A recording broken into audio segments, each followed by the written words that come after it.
గోంగూర వేసుకుందాం.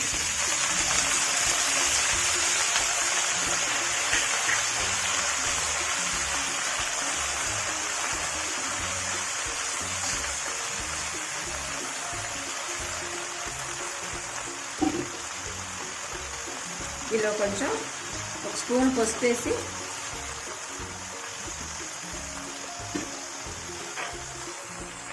స్పూన్ ఉప్పు వేసి మగ్గనిద్దామండి.